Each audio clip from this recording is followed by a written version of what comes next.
11 दिनों की तपस्या और तकलीफों का स्वाहा। जी हाँ, सिर्फ और सिर्फ 11 दिन। 11 दिन की तपस्या में तकलीफों का स्वाहा हो जाएगा। मैं उन्हीं तकलीफों की बात कर रहा हूँ जो तुम्हारी जिंदगी में है। अच्छा बताओ, क्या हो रहा है तुम्हारे साथ? क्या तुम बहुत परेशान हो, बहुत ज्यादा उदास हो, हैरान हो, अपनी किस्मत पर पछता रहे हो, कुछ भी अच्छा नहीं बना पा रहे हो? क्या जिंदगी बोझ लग रही है? हर दिन काटना भारी लगने लगा है, कोई इज्जत नहीं दे रहा? एक सेंटेंस में कहूँ तो क्या सच में जिंदगी झंड हो गई है तुम्हारी? क्या सच में बहुत तकलीफ है जिंदगी में? तो क्यों है वो तकलीफ? क्या तुम अपनी जिंदगी में घुट रहे हो, तड़प रहे हो, पिस रहे हो और परेशान हो रहे हो? तो टेंशन लेने की कोई बात नहीं है। प्राचीन काल में हम वही इंसान थे जो बारिश तक करवाने के लिए हवन और तपस्या किया करते थे। जब अकाल पड़ता था उस वक्त गांव के सारे लोग रात रात भर जाकर तपस्या किया करते थे और इस बात की बहुत ज्यादा वैल्यू भी होती थी। लोग अपनी तपस्या को इसलिए करते थे ताकि उन्हें उनकी मुसीबतों और तकलीफों से जल्दी मुक्ति मिले। आज भी हम वही करेंगे। अब तक तपस्या तुमने थोड़े अलग अंदाज की सुनी होगी। सालों की तपस्या, जंगल या पहाड़ी घाटी में जाकर बस जाना, रात रात भर भूखे रहना, साधना करना, पत्तों के बीच एकांत में जिंदगी गुजारना। लेकिन मैं जो बताने वाला हूँ ये तपस्या अलग है। इस तपस्या में एकांत होने की जरूरत नहीं है, बल्कि भीड़ में भी एकांत महसूस करने की जरूरत पड़ेगी। ये तपस्या सालों तक नहीं चलेगी, बस 11 दिन की होगी। हाँ जी, सिर्फ और सिर्फ 11 दिन की। तो अगर एक इंसान एवरेज 60 से 80 साल की जिंदगी जीता है तो उसमें उसे मिलते हैं कम से कम 20 से 25 हजार दिन। इनमें से 11 दिनों को भूल जाओ जो सिर्फ और सिर्फ खुद के लिए है। ऐसा समझना, इन 11 दिनों के लिए तुम्हें ये जिंदगी कभी मिली ही नहीं थी। ये 11 दिन बहुत अलग एक कड़ी तपस्या में जाने वाले हैं। तो आओ फिर तपस्या की विधि को जानते हैं और जिंदगी की सबसे बढ़िया शुरुआत करते हैं। लेकिन एक मिनट, एक छोटा सा सवाल जो आपके जहन में भी घूम रहा होगा कि यार ये सब तो ठीक है, लेकिन तपस्या पूरी होने के बाद हमें वरदान मिलता है जिसमें हम जो चाहते हैं हमें मिलता है। ठीक उसी तरह इस बार जब हम इस 11 दिन की तपस्या को पूरा कर लेते हैं तो हमें क्या क्या मिलेगा एक वरदान के रूप में? तो देखो भाइयों, इस वीडियो का टाइटल और हेडिंग ही था तकलीफों का स्वाहा। बाकी आप समझदार हो। तो चलो फिर 11 दिनों की तपस्या की शुरुआत करते हैं। पहला दिन, न्यूट्रल मोड। आज है उस 11 दिन की तपस्या का पहला दिन। हमें जाना है न्यूट्रल मोड पर। आज हम दुनिया में दूसरी किसी भी चीज पर ध्यान नहीं देंगे सिवाय एक चीज के, और वो है हमारे अंदर चलने वाली बेचैनी। जो ये बेचैन मन होता है ना, इसको चैन दिलाना बहुत जरूरी है, वरना फिर ये जिंदगी के आखिरी पलों तक भी परेशान करता है। बहुत कम लोग होते हैं जो खुद को न्यूट्रल रख पाते हैं, और आज का दिन हमें भी कुछ यही बरकरार रखना है। रहना है तो एकदम न्यूट्रल यानी स्थिर। चाहे सिचुएशन या कंडीशन कितनी भी हद पार कर जाए, बेचैनी नहीं बढ़नी चाहिए। इमोशन की ताकत लॉजिक से बड़ी नहीं होनी चाहिए। तपस्या का पहला दिन आप न्यूट्रल रहते हो और शाम तक अगर इसी मोड में रह जाते हो तो मेरे दोस्त, आप अगले दिन की तपस्या के लिए तैयार हो। और आज आपने एक बहुत बड़ी सफलता को हासिल किया है, क्योंकि आपने अपने बेचैन मन को शांत करा है। तपस्या का दूसरा दिन, सेल्फ रियलाइजेशन। आज का पूरा दिन और इस तपस्या का दूसरा दिन सिर्फ और सिर्फ खुद को रियलाइज करते हुए बीतना चाहिए। आज ना तो किसी दूसरे की फिक्र करनी है, ना किसी और का जिक्र करना है। सिर्फ और सिर्फ अपने आप को देखना है और अपने आप के बारे में सोचना है। सेल्फ रियलाइजेशन का मतलब होता है खुद पर गौर फरमाना। आप क्या करते हो, कैसे सोचते हो, कैसे बोलते हो, बिहेव करते हो, कैसे रहते हो, इनफैक्ट क्या खाते पीते हो, कैसे सोते हो, और दुनिया आपको कैसे ट्रीट करती है। ये सब कुछ सेल्फ रियलाइजेशन यानी आत्म एहसास के अंदर ही आता है दोस्त। तो तपस्या का दूसरा दिन सिर्फ सेल्फ रियलाइजेशन करना है। तो अब बढ़ते हैं अगले दिन की तरफ। तीसरा दिन, कवर योर लूपहोल्स। एक बड़े से सागर में अगर कोई बहुत बड़ा जहाज भी सफर कर रहा होगा ना, तब भी वो सिर्फ तब तक ही सेफ होगा जब तक उसमें कोई छेद नहीं हुआ होगा। अगर एक जगह कोई छोटा सा भी छेद हो गया ना और उसे वक्त रहते नहीं भरा गया, तो उस उतने विशाल जहाज और ताकतवर इंजन के डूबने का कारण बस वही एक छोटा सा लूप होल बन जाएगा। इसीलिए हमेशा इन चीजों की निगरानी थोड़े थोड़े समय में होती रहती है। इंसानों की स्थिति भी ऐसी ही है। हो सकता है आप बहुत पैसे वाले हो सकता है आप बहुत तेज दिमाग के हो, आपके पास शारीरिक ताकत भी ज्यादा हो, लेकिन एक भी ऐसी जगह जहाँ से अगर आप खोखले हुए तो बस फिर खत्म हो जाओगे।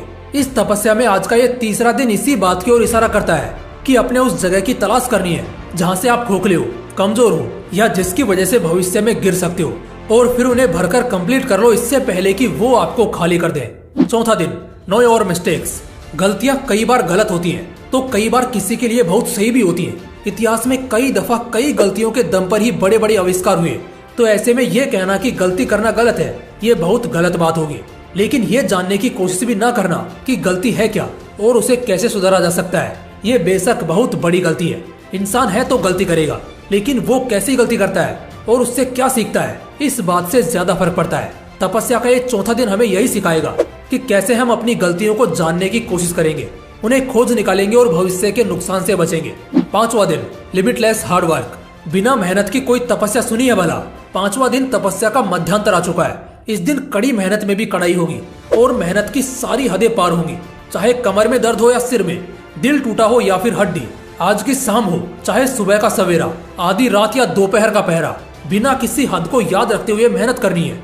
पढ़ना है तो घंटों बस पढ़ते रहना है, कुछ काम करना है तो घंटों तक उसमें खुद को घिस देना है। कुछ लोग सोचेंगे कि सिर्फ एक दिन बिना किसी मीटर को सेट किए मेहनत कर भी ली तो इसका क्या ही फायदा हो जाएगा।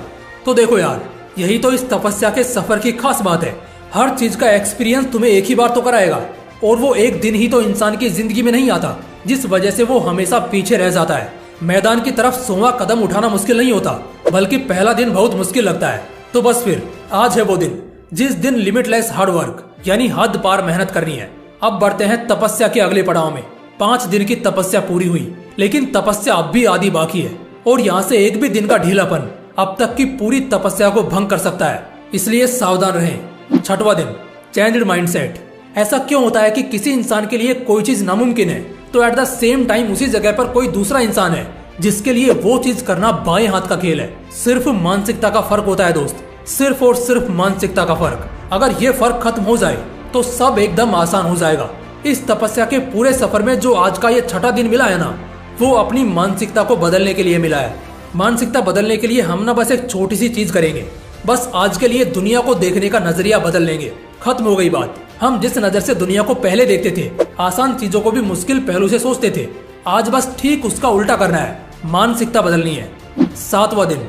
कई बार जिंदगी में ऐसे मौके आते हैं जब एक इंसान को बहुत सारी चीजें एक साथ करनी पड़ती हैं, और उस वक्त अगर उनको एक एक करके करने लगे तो बहुत पीछे रह जाएंगे। हर चीज पर अपनी पकड़ मजबूत होनी चाहिए। इसी तरह मल्टीटास्किंग एक ऐसी स्किल है जिस पर मजबूती हर एक इंसान की होनी ही चाहिए।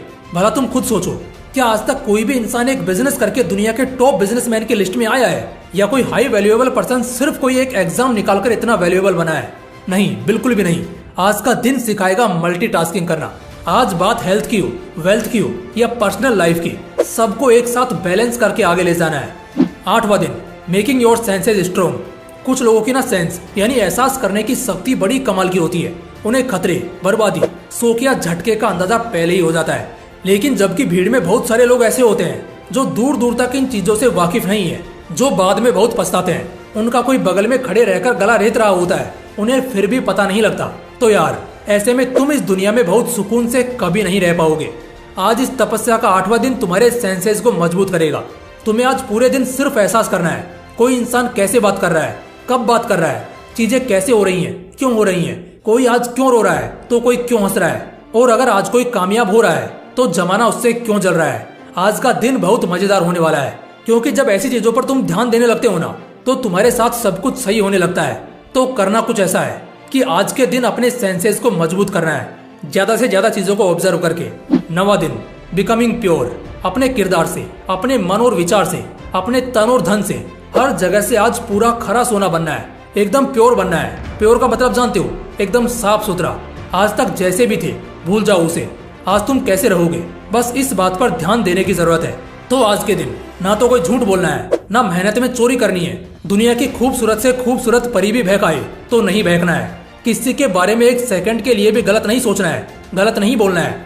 एक भी चीज ऐसी नहीं करनी है जो आज के दिन तुम्हें शरीर से या मन से मैला करे। पूरे तपस्या का आज ये सबसे बड़ा दिन होगा, क्योंकि बात तुम्हारे किरदार और अभिमान की हो रही है। तो आज पूरी तरह पवित्र रहना है। 10वां दिन एडिक्शन लेस एंड डिपेंडलेस। तपस्या के आखिर में हम पहुंच चुके हैं। अपने आप को आज के दिन दुनिया के हर तरह के नशे से मुक्त करना है। तुमने शायद ठीक से नहीं सुना, मैंने कहा दुनिया के हर नशे से, चाहे वो नशा शराब सिगरेट का हो या फिर प्यार मोहब्बत का, प्रेम, नफरत, दारू, सिगरेट, फोन, सोना, खाना, ऐसा कोई भी नशा जो तुम्हें बिना मतलब का सुकून दे रहा है, आज उन सबसे मुक्त होना है। इसके अलावा एक और बहुत बड़ी बात है कि डिपेंडलेस होना है। आज के दिन एक सुई की जरूरत से लेकर बड़ी से बड़ी ख्वाहिश तक के भी लिए तुम्हें किसी पर निर्भर नहीं रहना है। देखो, इस जिंदगी में कब कौन किसका साथ छोड़ जाए कोई नहीं जानता, इसलिए पहले एकदम सिंपल में एक चीज समझनी है, एटलीस्ट इतने काबिल जरूर बनना कि किसी के जाने या किसी के ना अपनाने से भी तुम्हें कोई फर्क ना पड़े। इसलिए आज के दिन एक गिलास पानी से लेकर अपना बिस्तर बनाने तक सब कुछ खुद और सिर्फ खुद ही करना है। 11वां दिन कंप्लीट विजडम। तुम जीत चुके हो। आज का ये दिन तुम्हारा है, क्योंकि आज तुम्हारे तपस्या का अंत है। आज के दिन तुमसे ताकतवर और बेहतर इंसान दुनिया में दूसरा कोई नहीं है। अगर इस पूरे 11 दिन के तपस्या को तुमने भंग होने से बचा लिया तो स्वागत है, क्योंकि वरदान के लिए तुम तैयार हो। हाँ बिल्कुल, कुछ लोग जो समझदार होंगे वो समझ गए होंगे। हर दिन की तपस्या एक नया रंग लेकर आ रही थी, जो बहुत कुछ सिखा रही थी, जिंदगी के मायने समझ रही थी। इंसान अगर ढंग से 2-4 मायने भी समझ जाए तो उसका एक जन्म सुधर जाए। यहाँ तो हमने कितने ही शानदार मायनों को न सिर्फ समझा बल्कि उसे अपने जिंदगी में उतारकर बदल भी लिया।